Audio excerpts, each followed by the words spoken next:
Hello friends, M scooter में आपका स्वागत है। आज की इस वीडियो में हम जानेंगे कि एरे क्या होता है, किस तरह से हम इसको डिक्लेयर करते हैं और कैसे हम इसको इनिशियलाइज कर सकते हैं और इसको हम अपने प्रोग्राम के अंदर कब यूज़ करते हैं और कैसे यूज़ करते हैं। इन सब को बड़े ही डिटेल से डिस्कस करेंगे, तो बने रहिएगा इस वीडियो में लास्ट तक। और अगर अभी तक आपने इस चैनल को सब्सक्राइब नहीं किया है तो प्लीज़ ज़रूर सब्सक्राइब कर दीजिएगा। तो यहाँ पर हमने कुछ पॉइंट को कवर किया है जो एरे के इम्पोर्टेंट पॉइंट हैं। तो पहला पॉइंट है यहाँ पर, An array is defined as the collection of similar type of data items। मतलब जो array होता है उसमें सेम टाइप के डेटा रखे जा सकते हैं। नेक्स्ट पॉइंट है यहाँ पर, arrays are the derived data types in C programming language which can store the primitive type of data such as integer, float, character, double। जो array होता है C लैंग्वेज के अंदर वो एक derived data types होता है और इसके अंदर हम प्रिमिटिव टाइप के डेटा स्टोर कर सकते हैं। प्रिमिटिव टाइप के डेटा किस तरह से कैसे होते हैं, जैसे इंटीजर, फ्लोट, कैरेक्टर, डबल, ये सब क्या है, प्रिमिटिव डेटा टाइप्स होते हैं। नेक्स्ट पॉइंट है यहाँ पर, arrays are used to store multiple values in a single variables instead of declaring separate variables for each value. तो एरे क्या होता है कि एरे के अंदर हम मल्टीपल वैल्यूज़ को स्टोर कर सकते हैं। इसको हम एक एग्जांपल से भी समझ सकते हैं। सपोज कीजिए कि कोई स्टूडेंट है और उसके पास 6 सब्जेक्ट है और उन 6 सब्जेक्ट के मार्क्स को स्टोर करना है। तो एक तो हमारे पास तरीका यह है कि हर सब्जेक्ट के लिए हम अलग अलग वेरिएबल डिक्लेयर करें। हर सब्जेक्ट के लिए इस तरह से अलग अलग वेरिएबल डिक्लेयर करें और उन सब के अंदर हम मार्क्स स्टोर करते जाएं। और दूसरा तरीका ये है कि हम कोई एक एरे डिक्लेयर कर दें और उस एरे के अंदर ये सारे मार्क्स को हम क्या कर दें, स्टोर करा दें। तो वही बात यहाँ पर कही गई है कि जो एरे होता है ये मल्टीपल वैल्यूज़ को एक सिंगल वेरिएबल के अंदर स्टोर करने के लिए यूज किया जाता है। हमें हर वैल्यू के लिए अलग अलग वेरिएबल को डिक्लेयर करने की ज़रूरत नहीं होती है। नेक्स्ट पॉइंट है यहाँ पर, an array can not store dissimilar type of data. मतलब एरे के अंदर हम अलग अलग टाइप के डेटा को स्टोर नहीं कर सकते। देखिए, जैसे कि सपोज कीजिए कि कोई हमने एक एरे लिया है इंटीजर टाइप का, तो इसमें केवल हम इंटीजर टाइप की ही वैल्यू को स्टोर कर सकते हैं। अगर हम इसमें कोई दूसरी वैल्यू स्टोर करना चाहेंगे जैसे फ्लोट, कैरेक्टर, डबल, तो वहाँ पर ये क्या होगा, गलत होगा, ये एरर शो कराएगा। तो एरे के अंदर हम क्या कर सकते हैं, केवल सिमिलर टाइप के ही डेटा को स्टोर करा सकते हैं। अब यहाँ पर एरे के कुछ टाइप्स होते हैं। तो पहला टाइप जो है यहाँ पर सिंगल डायमेंशनल एरे, जिसको हम 1D भी बोलते हैं। और नेक्स्ट जो यहाँ पर टाइप है मल्टी डायमेंशनल एरे, यानी कि सी लैंग्वेज के अंदर 2 टाइप के एरे होते हैं, एक तो सिंगल और एक मल्टीपल। इनको हम अभी प्रोग्राम बनाकर प्रैक्टिकल करके भी देखेंगे। अब हम जानेंगे कि एरे का सिंटैक्स क्या होता है, मतलब एरे को हम डिक्लेयर कैसे करते हैं। तो एरे को हम डिक्लेयर कैसे करते हैं उसको जानिए। सबसे पहले हम लेते हैं डेटा टाइप्स।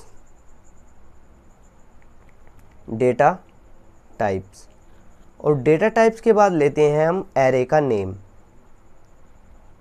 और फिर यहाँ पर स्क्वायर ब्रैकेट लगाकर हम इसमें क्या करते हैं, साइज ऑफ एरे और यहाँ पर सेमीकोलन। सबसे पहले हम डेटा टाइप लेकर कंपाइलर को ये बताते हैं कि हम एरे किस टाइप का डिक्लेयर करना चाहते हैं, मतलब हम एरे के अंदर किस टाइप की वैल्यू को स्टोर कराना चाहते हैं, तो वो हम डेटा टाइप्स में बताते हैं। फिर एरे का नाम हम लेते हैं और फिर यहाँ पर हम साइज बताते हैं कि हम एरे के अंदर कितनी वैल्यू स्टोर करना चाहते हैं। तो देखिए, जिस तरह से हमने लिया यहाँ पर इंटीजर, यानी कि हम इंटीजर टाइप का वेरिएबल स्टोर करना चाहते हैं एरे के अंदर। और यहाँ पर हम कोई भी एक नेम ले सकते हैं एरे का। तो यहाँ पर हमने ARR ले लिया है और यहाँ पर हम एरे की साइज़ यहाँ पर बता सकते हैं। तो यहाँ पर हमने एरे की साइज़ ले लिया है 5। और इसी तरह अगर हम 2 डायमेंशनल यानी कि मल्टी डायमेंशनल एरे को अगर हमें डिक्लेयर करना हो तो कैसे डिक्लेयर करेंगे। सबसे पहले हम डेटा टाइप्स लेंगे, कोई भी डेटा टाइप्स ले सकते हैं हम, इंटीजर, फ्लोट, कैरेक्टर, किसी भी टाइप का ले सकते हैं। फिर एरे का नेम और यहाँ पर देखिए 2D में यानी कि मल्टी डायमेंशनल एरे में हम यहाँ पर 2 स्क्वायर ब्रैकेट लेते हैं। जो पहले वाला स्क्वायर ब्रैकेट होता है ये रो को रिप्रेजेंट करता है और जो सेकंड वाला ब्रैकेट होता है ये कॉलम को रिप्रेजेंट करता है। तो इसमें हम इस तरह से कोई भी साइज ले सकते हैं, यानी कि हमारे एरे के अंदर 2 रोज़ होंगी और 3 कॉलम होगी।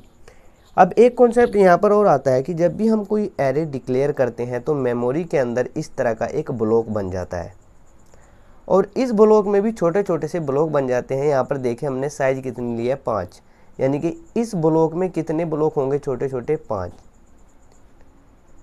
और हर ब्लॉक के ऊपर एक इंडेक्स होगा और ये इंडेक्स नंबर स्टार्ट होता है 0 से, यानी कि 0 1 2 3 4, इस तरह से इनके ऊपर एक इंडेक्स नंबर होता है।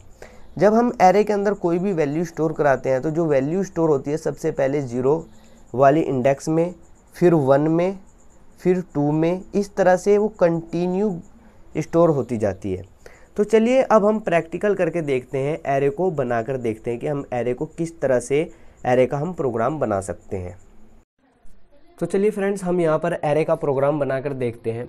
यहाँ पर सबसे पहले हम क्या करेंगे, हेडर फाइल्स यूज़ कर लेंगे, इंक्लूड conio.h और इंक्लूड stdio.h, और फिर उसके बाद हम यहाँ पर मैन फंक्शन को स्टार्ट करेंगे और इसकी बॉडी के अंदर हम सारी कोडिंग करेंगे। तो जो हमारा पहले देखेंगे हम सिंगल डायमेंशनल एरे किस तरह से हम यूज़ करेंगे। Single dimensional array, single dimension भी बोल सकते हैं और डायमेंशनल एरे भी बोल सकते हैं। अब हम इसकी कोडिंग करते हैं। सबसे पहले हमें एरे को डिक्लेयर करना है, तो एरे को डिक्लेयर करने के लिए पहले एरे का डेटा टाइप हमें प्रोवाइड कराना होता है, फिर एरे का नेम, और फिर स्क्वायर ब्रैकेट के अंदर हम क्या करते हैं, एरे की साइज़ देते हैं। तो यहाँ पर हम साइज 5 दे देते हैं और एक वेरिएबल और ले लेते हैं हम आई नाम का, और उसके अंदर हमने अभी कोई भी वैल्यू नहीं ली है। ये हमने इन आई नाम का वेरिएबल क्यों लिया है इसको हम अभी जानेंगे।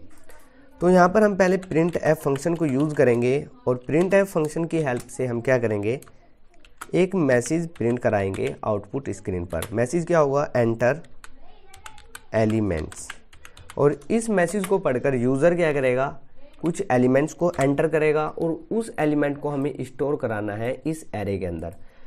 तो हमने एक फंक्शन देखा था scanf नाम का, जिसकी हेल्प से हम क्या करते थे, वेरिएबल के अंदर वैल्यू को स्टोर करा देते, यानी कि इनिशियलाइज करा देते हैं रन टाइम पर। तो उसी फंक्शन की हेल्प से हम एरे को भी इनिशियलाइज करा सकते हैं। अगर आपने वो वीडियो नहीं देखी है जिसमें हमने scanf फंक्शन को जाना था, तो पहले आप उस वीडियो को ज़रूर देख लीजिएगा। उस वीडियो को मैं कार्ड में दे दूंगा, या उस वीडियो की जो लिंक है वो डिस्क्रिप्शन बॉक्स में भी आपको मिल जाएगी। तो यहाँ पर हम फॉर लूप यूज़ करेंगे। फॉर लूप में हम क्या करेंगे, आई को इनिशियलाइज कराएंगे जो हमने अभी डिक्लेयर किया था 0 से, और ये फॉर लूप तब तक चलना चाहिए जब तक कि आई की वैल्यू 5 से कम हो, और फिर आई की वैल्यू को हम 1 से इंक्रीमेंट कराते जाएंगे हर बार। और ये फॉर लूप की हमने यहाँ पर बॉडी लिख ली है, और यहाँ पर हम scanf फंक्शन को यूज़ करेंगे, scanf फंक्शन, और यहाँ पर हम scanf फंक्शन के अंदर हम %d लेंगे और यहाँ कोमा से सेपरेट करके m% ले लेंगे, और m% के साथ हम उस वेरिएबल को लेते हैं जिसके अंदर हमें वैल्यू स्टोर करानी होती है। तो यहाँ हमें वैल्यू किसके अंदर स्टोर करानी है, एरे के अंदर। तो यहाँ पर हम एरे का नाम ले लेंगे। यहाँ पर हमने क्या किया है, इसका नाम लिख दिया। फॉर लूप किस तरह से यूज़ किया जाता है और कब हम अपने प्रोग्राम के अंदर यूज़ करते हैं, इसके ऊपर भी हमने सेपरेटली वीडियो बनाया हुआ है। अगर आपने उस वीडियो को नहीं देखा है तो प्लीज़ उसको ज़रूर देख लीजिएगा, उसका लिंक भी आपको डिस्क्रिप्शन बॉक्स में मिल जाएगा। तो यहाँ तक आते आते जो हमारा एरे है वो इनिशियलाइज हो गया है। अब हम इस एरे के अंदर जो वैल्यू इनिशियलाइज की गई थी उनको हम प्रिंट भी कराना चाहते हैं। तो आपको पता है कि किसी भी मैसेज को प्रिंट कराने के लिए हम प्रिंट एफ फंक्शन को यूज़ करते हैं। तो यहाँ पर हम प्रिंट एफ फंक्शन के अंदर एक मैसेज प्रिंट कराएंगे सबसे पहले, और /n हम इसको अंदर यूज़ करेंगे, और यहाँ पर लिखेंगे हम एंटर्ड एलिमेंट्स, एंटर्ड एलिमेंट्स। और यहाँ पर हम फिर से क्या करेंगे, फॉर लूप को यूज़ करेंगे, और फॉर लूप के अंदर हम क्या करेंगे, आई को 0 से इनिशियलाइज करेंगे, और ये फॉर लूप तब तक चलना चाहिए जब तक कि आई की वैल्यू 5 से कम है, और हर बार आई की वैल्यू को हम 1 से इंक्रीमेंट कराते जाएंगे। और यहाँ पर हम आई की बॉडी के अंदर हम प्रिंट एफ फंक्शन को यूज़ करेंगे,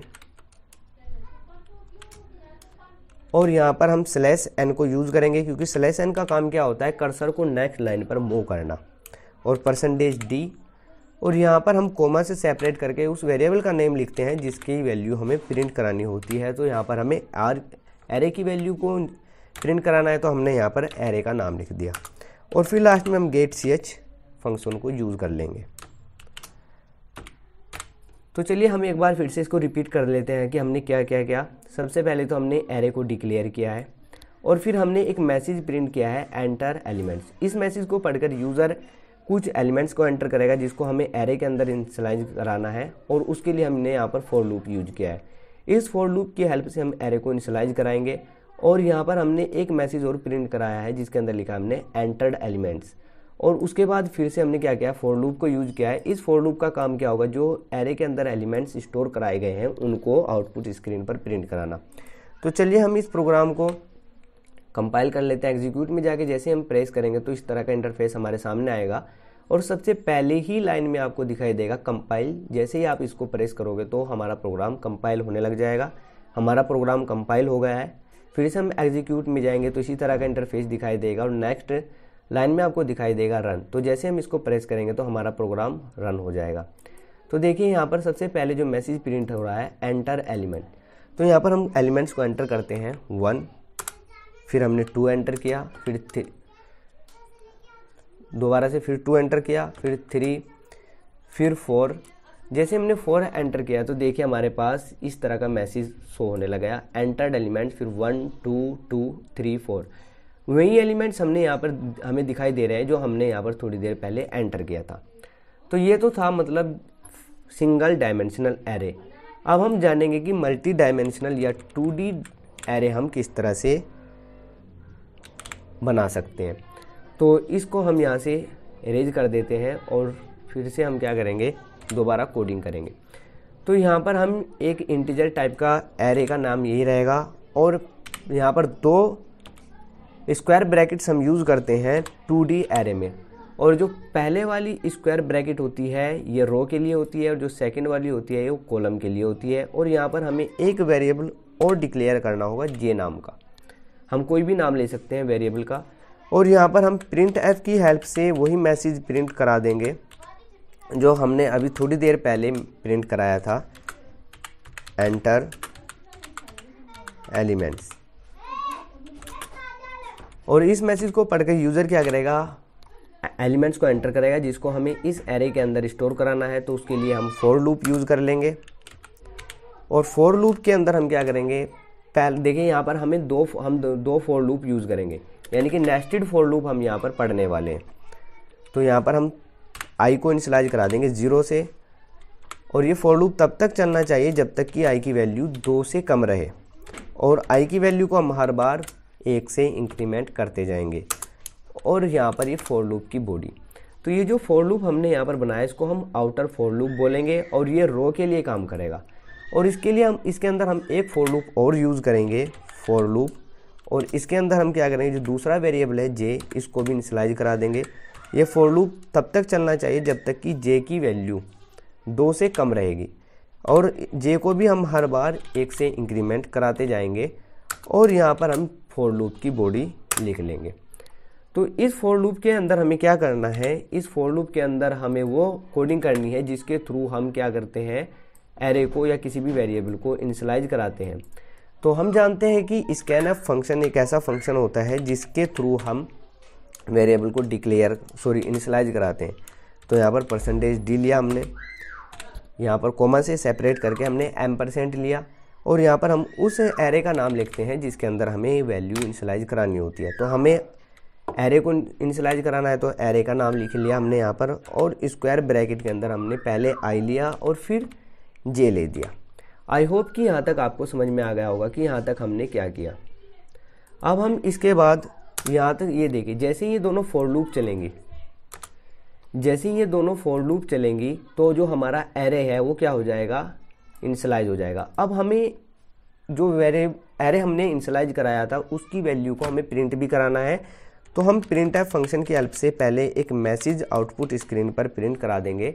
मैसेज में क्या होगा, एंटर्ड, यानी कि जो आपने एलिमेंट्स एंटर किए हैं। आई होप कि यहाँ तक आपको समझ में आया होगा। और फिर हम यहाँ पर फंक्शन 2 फॉर लूप, फिर से वही फॉर लूप यूज़ करेंगे।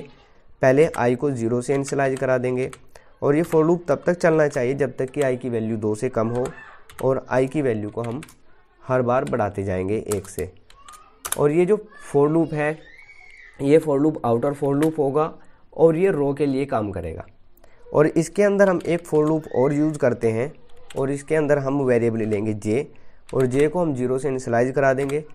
और जे के ये फॉर लूप तब तक चलना चाहिए जब तक कि जे की वैल्यू 2 से छोटी रहेगी। और फिर हम जे को इंक्रीमेंट करते जाएंगे। और फिर इसके अंदर हम क्या करेंगे, इस फॉर लूप के अंदर हम उस फंक्शन को लिखेंगे जिसके थ्रू हम एलिमेंट्स को प्रिंट करा सकें। तो आपको पता है कि हम प्रिंटएफ फंक्शन की हेल्प से किसी भी मैसेज को आउटपुट स्क्रीन पर प्रिंट कराते हैं। तो यहाँ पर हम प्रिंटएफ फंक्शन को यूज़ कर लेते हैं और यहाँ पर हम क्या करेंगे, /n को यूज़ कर लेंगे। /n को हम इसलिए यूज़ करते हैं ताकि हमारा जो आउटपुट है वो अलग अलग लाइन में शो हो, जिससे वो देखने में भी हमें अट्रैक्टिव लगे। और यहाँ पर कॉमा से सेपरेट करके हम उस वेरिएबल का या उस एरे का नाम लिख देते हैं जिसकी वैल्यू को हम प्रिंट कराना चाहते हैं आउटपुट स्क्रीन पर। तो यहाँ तक हमारा प्रोग्राम कंप्लीट हो गया है। अब हम इस प्रोग्राम को क्या कर लेते हैं, एक बार रिपीट करते हैं कि इस प्रोग्राम में हमने क्या किया है। सबसे पहले हमने 2D एरे को डिक्लेयर किया है और 2 वेरिएबल्स डिक्लेयर किए इंटीजर टाइप के, और एक मैसेज आउटपुट स्क्रीन पर हमने प्रिंट कराया है। और यहाँ पर देखिए हमने फॉर लूप यूज किया है, इसको बोलते हैं हम nested for loop. Nested for loop के ऊपर भी हमने सेपरेटली वीडियो बनाया हुआ है। अगर आपको नहीं पता है कि नेस्टेड फॉर लूप को हम कब यूज़ करते हैं और कैसे यूज़ करते हैं, तो आप उस वीडियो को ज़रूर देख लीजिएगा, उसका लिंक भी आपको डिस्क्रिप्शन बॉक्स में मिल जाएगा। और यहाँ पर फिर से हमने एक मैसेज प्रिंट कराया है और फिर इसके बाद हमने एक फॉर लूप और यूज़ किया है और फिर गेट चेज। ये फॉर लूप जो होगा ये एरे के अंदर जो वैल्यू स्टोर है उसको प्रिंट कराएगा, और ये जो पहले वाला फॉर लूप होगा ये एरे को इनिशियलाइज कराएगा। तो चलिए इस प्रोग्राम को हम कंपाइल और रन करते हैं। एग्जीक्यूट में जाके हम यहाँ पर कंपाइल पर प्रेस करेंगे तो हमारा प्रोग्राम कंपाइल हो जाएगा। देखिए कंपाइल हो गया है। और फिर से हम एग्जीक्यूट में जाके रन पर प्रेस करेंगे तो हमारा प्रोग्राम रन हो गया है और यहाँ पर मैसेज प्रिंट हो रहा है एंटर एलिमेंट्स। तो यहाँ पर एलिमेंट्स एंटर कर देते हैं हम 1 2 3 4, और जैसे ही हम एंटर प्रेस करेंगे तो देखिए हमारे पास क्या आउटपुट आएगा, एंटर्ड। पहले तो मैसेज प्रिंट होगा एंटर्ड और फिर 1 2 3 4, ये हमारा आउटपुट आ गया है। तो आई होप कि आपको ये प्रोग्राम समझ में आया होगा। एरे से रिलेटेड आपके सभी डाउट क्लियर हो गए होंगे। फिर भी अगर आपके माइंड में कोई डाउट है एरे से रिलेटेड तो प्लीज़ कमेंट सेक्शन में ज़रूर कमेंट कीजिएगा। और अगर अभी तक आपने इस चैनल को सब्सक्राइब नहीं किया है तो प्लीज़ ज़रूर सब्सक्राइब कर दीजिएगा। Thanks for watching.